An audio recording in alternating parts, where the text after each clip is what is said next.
주님께서 종려 주일 예루살렘에 입성을 하시면서 많은 이들이 호산나 다윗의 자손이요 그렇게 주님을 맞이합니다. 물론 그들이 기대했던 정치적인 메시아는 아니었지만 그 이상이었죠. 왕 중의 왕, 우리의 죄를 사하시려고 십자가를 지시고 부활하시러 오시는 그 주님을 맞이합니다. 주님께서 다시 오실 때 과연 주님을 우리는 알아보고 맞이할 수 있을까? 주님께서 마지막 때가 다가올수록 이렇게 말씀을 하십니다. 깨어 있으라. 그리고 미혹당하지 말아라. 경고하십니다. 누가복음 21장 8절에 이르시되 미혹을 받지 않도록 주의하라. 많은 사람이 내 이름으로 와서 이르되 내가 그라 하며 때가 가까이 왔다 하겠으나 그들을 따르지 말아라. 어떤 미혹이 있냐면 거짓 선지자를 따르는 미혹이 있어요. 최근에 다큐멘터리가 있었습니다. 사이비 종교의 위험성을 폭로한 나는 신이다. 거기에서 많은 분들이 희생을 당했죠. 종교적인 어떤 사기에 당해서 성범죄에 노출이 되고 또한 재정적인 손실을 입은 피해자들의 이야기가 담겨 있습니다. JMS 정명석이죠. 그 다음에 아가동산 등 이 교주의 참 이 현혹되는 어떤 그의 능력에 사람들이 속은 것입니다. 여러분 기억하셔야 됩니다. 어느 사이비 종교든 이단이든 공통점은요, 사람에게 시선을 집중시킨다는 데 있습니다. 그래서 왕이신 주님은 바로 하나님이신데 하나님이 아니라 어떤 사람에게 주목을 시킨다면 여러분 그것은 가짜입니다. 그것은 사이비가 된다는 거예요. 여러분 늘 세례 요한의 원리를 기억하셔야 돼요. 세례 요한이 뭐라고 했습니까? 나는 쇠하여야 하고 그분이 흥해야 합니다. 그 사람들이 찾아와서 당신 엘리야냐? 엘리야 아니라고. 그럼 선지자냐? 선지자 맞죠? 근데 선지자도 아니라는 거야. 겸손한 종이었습니다. 그럼 뭐냐? 나는 광야에서 외치는 소리일 뿐이다. 소리는 보이지도 않고 사라집니다. 남는 것은 메시지뿐이에요. 나는 광야에서 외치는 소리인데 왜 나에게 주목하느냐? 내가 아니라 하나님의 어린 양, 우리의 죄를 지고 가시는 그 어린 양을 바라보라고 끊임없이 시선을 주님께로 돌리는 자가 바로 여러분 세례 요한이에요. 그래서 거짓 선지자의 특징은 뭐가 있냐면 사람을 가리키고 주목하게 하여 의지하게 만듭니다. 이게 거짓 선지자의 특징이에요. 근데 진짜 선지자의 특징은 사람을 가리고, 아까는 가리키는 거였어요. 근데 진짜는요, 사람은 가리고 주님께만 주목하게 하는 겁니다. 여러분 이것만 기억하셔도 사이비 종교에 당하지 않아요. 이단이 넘어가지 않습니다. 요즘 누가 핫하대, 무슨 기적이 일어난대, 치유가 일어난대, 어디가 그렇게 막 핫하다며, 이런 식으로 하는 것이 여러분 미혹일 수 있어요. 결국 그 끝이 어떤 단체든 어떤 사람이든 이렇게 가게 된다면요, 거긴 반드시 미혹이 여러분 따르게 되어 있습니다. 여러분 깨어 있으셔야 돼요. 설교자도 아니고요, 어떤 교회도 아니고 어떤 팀도 아니고 정말 주님만이 홀로 영광을 받으셔야만 합니다. 그러면 여러분 속지 않도록 깨어 있어야 돼요. 마귀는 틈만 나면 비집고 들어와서 사람들을 속이려 하기 때문에 그렇습니다. 자, 오늘의 주제가 영적 분별력이에요. 오늘 말씀에 보면 왜 우리가 분별하지 못하고 속게 되는 이유들을 여러분 듣게 되실 거고요, 어떻게 하면 속지 않고 깨어 있을 수 있는가에 대한 말씀을 오늘 여호수아 9장을 통해서 아시게 될 것입니다. 오늘 본문에 보면요, 기브온 사람들이라는 사람들이 여호수아와 이스라엘을 찾아오게 됩니다. 왜 찾아오냐면 아이성 전투 또한 여리고성 그 승리 이후에 소문이 퍼진 거예요. 그래서 두 가지로 나눕니다. 한쪽은 연합을 이루어서 이스라엘에게 저항하는 세력들이 생기고, 한쪽 이 기브온 사람들처럼 이제 항복을 해야 되는데 이 사람들은 원래 진멸당해야 될 가나안 족속이에요. 그래서 이선 속여서라도 자기들이 살려고 속임수를 쓰고자 이게 다가오는 것입니다. 하나님께서 가나안 족속을 멸망시키라고 하셨는데요, 좀 과하다라고 생각하지 않습니까? 그래 정말 멸망시키다, 이거 너무한 거 아니야? 근데 여러분 그렇게 명령하신 이유가 있습니다. 여러분 문화 안에는요, 문화 안에 가나안 문화든 무슨 문화든 문화 안에는 단지 문화만 있는 것이 아니라 그 안에 그 나라와 민족의 사상과 가치관과 어떤 그 신에 대한 교리와 이런 것들이 다 문화 안에 담겨 있습니다. 예를 들면 무슬림들이 먹는 음식을 할랄 음식이라고 합니다. 먹을 수 있는 음식을 할랄이라고 구분하고 먹을 수 없는 것을 하람이라고 구분합니다. 먹을 수 없는 것 중에 돼지고기 이런 거 못 먹어요. 소고기는 먹을 수 있거든요. 근데 소고기 중에서도 못 먹는 소고기가 있습니다. 어떤 건지 아십니까? 알라의 이름으로 기도문을 외우지 않고 도축한 쇠고기는 못 먹습니다. 다시 말해서 할랄 음식은 그냥 음식이 아니에요. 알라의 이름으로 바쳐진 제물과 같은 음식입니다. 그러니까 이것이 음식이라는 문화의 이름으로 들어오니까 사람들은 그냥 먹지만 사실 그 안에 뭐가 담겨 있는 겁니까? 이슬람의 교리와 그 핵심이 그 안에 담겨 있는 거예요. 그래서 타종교든 아니면 동성애든 사람들에게 그냥 접근하면 위험하니까 경계를 하니까 문화, 음식, 옷, 드라마, 영화 그게 괜찮지 않냐 이거예요. 이런 식으로 싹 접근하면 문화기 때문에 사람들이 경계심을 쫙 낮춥니다. 그리고 그걸 받아들여요. 음악을 듣든 드라마를 보든. 그런데 그 안에 담겨있는 가사와 대사를 통해서 자기도 모르게 무의식 가운데 그 문화의 핵심, 가치를 심어 넣는 것이 이게 이 마귀의 전략입니다. 그러니까 여러분 깨어있지 않으면 속게 되는 거예요. 여러분 솔로몬이 참 지혜로운 왕이었잖아요. 그보다 지혜로운 사람이 어디 있었습니까? 근데 그가 이방 여인들을 맞이하면서 그 이방 여인들이 같이 가지고 온 것이 문화예요. 이방신을 섬기는 문화를 같이 가져옵니다. 하나님이 경고했어요. 그것들이 결국 그 문화들이 너의 마음을 돌리게 할 거야. 그런데 결국에는 그 여인들을 맞이하면서 결국 열왕기상 11장 3절에 보면 솔로몬의 여인들이 왕의 마음을 하나님께로부터 돌아서게 만들었다는 거예요. 이 문화입니다, 이것이. 그래서 이 솔로몬의 마음이 하나님을 떠나게 되는 정말 너무나 안타까운 일이 벌어지게 되죠. 그래서 하나님이 신명기 20장에서 가나안 족속을 멸해야 된다. 안 그러면 그 문화가 너희들을 침투할 것이고 너희들이 나를 떠나게 될 거야. 경고하신 거예요. 물론 예외 조항 두 가지가 있습니다. 하나는 가나안 사람들이 진정 하나님을 믿으면 받아줬어요. 예를 들면 라합이죠. 라합은 하나님에 대한 이야기를 들었는데 진정한 신이라 이거예요. 그래서 내가 그분을 믿겠다는 거죠. 그래서 그녀와 그녀의 온 가족이 구원을 받죠. 이런 예외 케이스가 있습니다. 또 하나 예외는 뭐냐면 가나안 지역 외에 그 바깥쪽에 멀리 있는 족속과는 조약을 맺어서 화친을 맺을 수 있다. 이런 말씀이 율법에 있어요. 이 두 가지를 제외하고는 진멸을 해야 된다. 이것이 하나님의 말씀이었습니다. 근데 이 기브온 족속은요 멀리 사는 족속이 아니라 사실은 지금 이 여호수아가 있는 곳에 약 40km 굉장히 가까이 사는 히위 족속이라고 해서 가나안 멸망시켜야 될 족속 중에 하나였습니다. 근데 이들이요 지금 어떻게 하냐면 딱 보니까 자신들이 하나님을 이길 수 없다라고 판단이 된 거예요. 굉장히 똑똑한 것이죠. 나름 그것이 판단이 됐어요. 그래서 살려면 멀리 있는 족속은 살려준다고 했으니까 멀리 사는 족속이라고 우리가 속이자. 그래가지고 온갖 이 모든 것을 다 멀리서 온 것처럼 속인 겁니다. 자, 여호수아 9장 6절 말씀해 보세요. 가장 먼저 한 말이 뭐냐면 길갈 지내는 여호수아에게 와서 말하였다. 우리는 먼 곳에서 왔습니다 라고 얘기를 하는 거예요. 근데 여러분 이상하지 않습니까? 이들이 어떻게 이것을 알고 먼 곳에서 왔다고 했을까요? 말씀을 알아야 이거를 알 수 있는 건데 여러분 기브온의 정보력이 대단한 겁니다. 이 이스라엘의 율법까지도 다 알고 있었다는 것. 언제 이것이 알려졌을까? 돌아보면 에발산과 그리심산에서 율법을 낭독했죠. 하나도 빠짐없이. 아마 그때에 스파이를 보내서 엿듣지 않았을까? 그들의 율법을 알아내라. 뭔가 우리가 살 수 있는 방안이 있을 거야.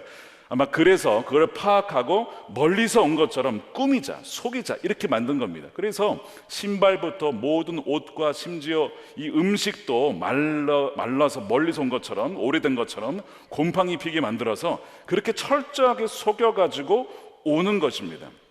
그런데 이들의 행태가 뭔가 좀 이상하다라고 느낀 소수의 사람들이 있었어요. 뭔가 좀 이상하다는 거예요. 그래서 7절 말씀에 보세요. 이렇게 얘기를 합니다. 이스라엘 사람들이 이 히위 사람들에게 말하였다. 당신들은 우리 근처에 사는 듯한데 어떻게 우리가 당신들과 조약을 맺냐 이거예요. 간파를 한 거예요. 아무리 속였어도 그를 꿰뚫어 보는 사람들이 있습니다. 여러분 깨어있는 분들은요 볼 수가 있어요. 그걸 꿰뚫어 보는 거예요. 간파를 하는 거예요. 기브온 사람들이 아마 속으로 굉장히 뜨끔했을 거예요. 아니, 어떻게 알아챘지? 우리가 완벽하게 지금 다 속였는데 아마 속으로 굉장히 뜨끔했을 겁니다. 근데 속이는 사람들은요 누군가가 자기를 알아차렸다라고 생각하면요, 그때부터 횡설수설하기 시작합니다. 대화가 잘 안 되고 동문서답을 하게 됩니다. 우리가 당신들이 지금 보니까 근처에 사는 사람 같은데 어떻게 조약을 맺냐라고 질문했으면 아닙니다, 우린 멀리서 온 사람들입니다, 이거 아예 정상적인 대화잖아요. 근데 이들이 딴 얘기를 하는 거예요. 우리를 뭐 종으로 삼아달라 뭐 그런, 게다가 그 사람들한테 얘기를 안 하고 여호수아한테 가서 얘기를 합니다. 알아차린 것, 두려운 것이죠. 그래서 8절에 물어보는 거예요. 그들이 여호수아에게 말하였다. 우리를 종으로 삼아 주십시오. 전략을 살짝 수정합니다. 간파될 수도 있다라고 생각을 하고 죽기보다는 차라리 종이 되자. 그래서 종으로 삼아달라. 그것도 대표였던 이 여호수아에게 묻는 거예요.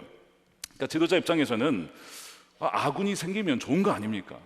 종이라도 어떤 도울 수 있는 사람이 지금 전쟁 중에 얼마나 필요하겠습니까? 그 여호수아가 좀 마음이 좋았는지 물어요. 당신들 어디서 왔냐고.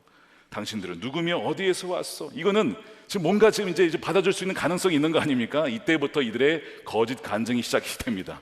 하나님의 이야기를 우리가 들었고 뭐 들은 건 사실이겠죠. 그런데 들었다는 얘기를 쭉 하면서 믿는다는 얘기는 안 해요. 그러니까 라합과 차이점이 거기에 있습니다. 하나님이 진짜 신이십니다, 이런 얘기는 안 합니다. 그저 그냥 들었습니다라는 얘기를 하고요. 또 얼마나 친밀했던지 최근에 있었던 이 여리고성과 아이성 얘기는 안 합니다. 여러분, 이걸 하면요, 이 가짜인 게 들통나요. 왜요? 멀리서 왔다면서요. 그 소문이 뭐 지금 뭐 그때 뭐 스마트폰이 있는 것도 아니고 거기까지 소문이 갔겠습니까? 그러니까 이거는 딱 빼놓고 옛날 얘기를 꺼내는 거예요. 기가 막히죠. 속을까봐 이렇게 치밀하게 준비해서 정교한 거짓말로 속이는 거예요. 여러분, 이들이 지금 하나님의 이야기를 들었다는데 누가 그것이 가짜라고 하겠습니까?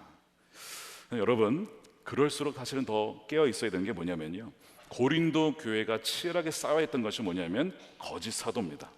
고린도 후서 11장 13절이에요. 이런 사람들은 거짓 사도요, 속이는 일꾼들이요, 그리스도의 사도로 가장하는 자들입니다. 그러나 놀랄 것은 없습니다. 사탄도 빛의 천사로 가장을 합니다. 빛의 천사로 나타나면요, 천사다, 좋다, 아니에요.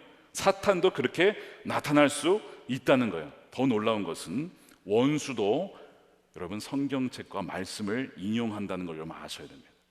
사탄도 성경을 잘 알아요. 예수님께서 광야에서 시험을 받으실 때 사탄이 유혹을 하죠. 근데 성경 말씀으로 유혹합니다. 마태복음 4장 6절에 내가 하나님의 아들이거든 여기서 뛰어내려 봐라. 성경에 기록하기를, 이게 사탄이 얘기하는 거예요. 하나님이 너를 위하여 자기 천사들에게 명하실 것이다. 그리고 그들이 손으로 너를 떠받쳐서 너의 발이 돌에 부딪히지 않도록 할 거야. 이게 시편 91편 11절 말씀이거든요. 사탄이 성경을 인용해서 예수님께 유혹을 하고 있어요. 그런데 이 말씀 자체만 보면 맞아요. 이 말씀이 그대로 있는 거예요. 그런데 여러분, 사탄은요, 문맥, 앞뒤 문맥 다 자르고 그것만 싹 얘기합니다. 이 문맥을 보면 이거는 그런 얘기가 아니에요. 너가 하나님을 시험해봐라, 너가 뛰어내려봐라, 그러면 하나님이 너를 도와줄 거야, 그런 의기가 아니에요. 이것이 고난 중에도 하나님만을 피난처로 삼고 전적으로 의지하는 자에게 하나님이 그를 지켜주신다라는 말씀이지, 하나님을 시험하고 하나님을 의심하고 막 뛰어내리면 도와주겠지, 이런 자에게 주시는 말씀이 아닌데, 시험해보라고 하면서 뛰어내리라. 여러분, 그렇게 해서 뛰어내리면요, 죽는 겁니다. 마귀가 그렇게 우리를 말씀으로 속일 수가 있어요. 그냥 여러분, 말씀이라고 해서 다 들으시면 안 됩니다. 15절 보십시오. 여호수아는 그들과 화친하여, 그러니까 간파를 못했습니다. 그들을 살려준다는 조약을 맺어요. 진멸하라고 그랬는데 조약을 맺습니다.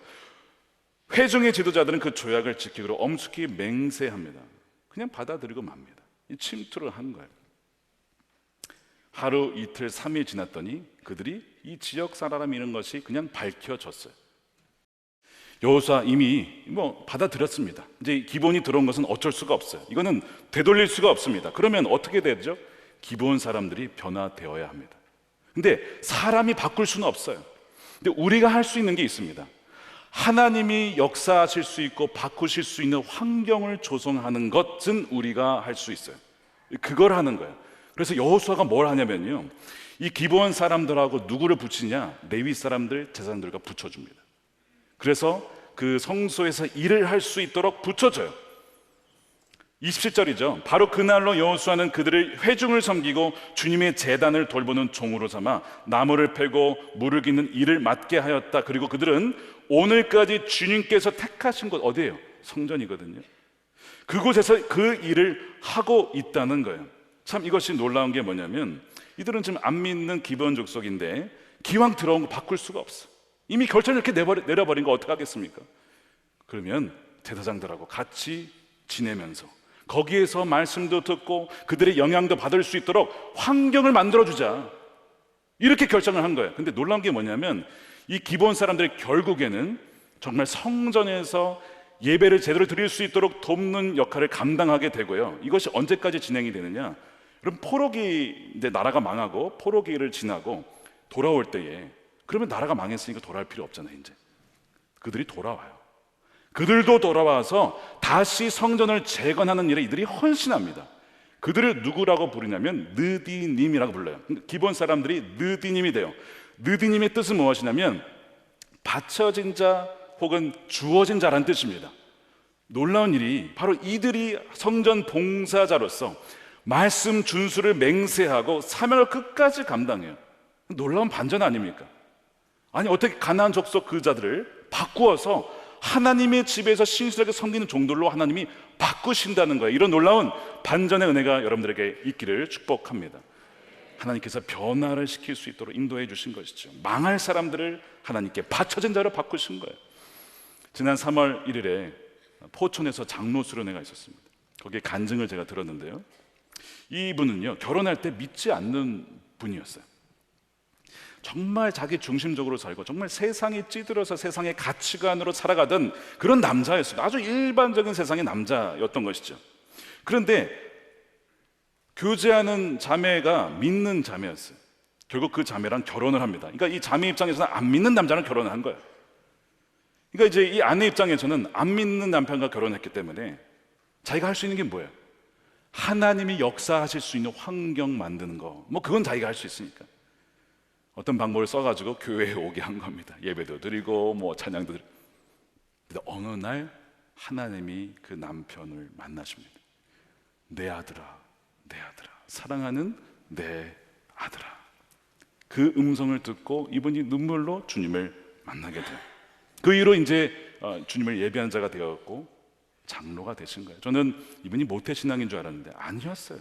결혼할 때까지도 안 믿는 사람이에요. 완전 세상 사람이었는데 정말 이 기본 족속 같은 사람을 하나님의 집에서 섬기는 주의 종으로, 신실한 종으로 느디님으로 바꿔주시는 은혜가 있었던 것이죠. 여러분은 혹시 잘못된 결정 내리셨습니까? 주님, 자기가 잘 분별하지 못해서 잘못된 결정 내렸어요. 결혼할 때, 사업할 때, 자녀들에게 잘못된 결정, 우리는 잘못된 결정 많이 내립니다. 연약해서, 무지해서, 잘 몰라서, 여러분 많이 내려요. 저도 마찬가지예요. 근데 오늘 말씀에 뭐라고 되어 있어요?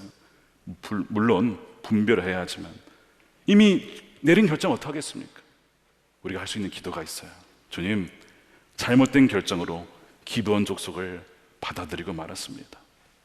주님, 그러나 주님의 크신 자비로 말미암아 이 기브온 족속이 느디님으로 변화되어진 은혜를 허락해 주십시오. 여러분, 이런 기도를 드릴 수 있어요. 과거는 우리가 바꿀 수는 없지만 오히려 그 과거에 일어났던 잘못된 결정이 하나님의 자비로 합력하여 선을 이루시는 하나님의 놀라운 은혜가 있게 하여 주옵소서.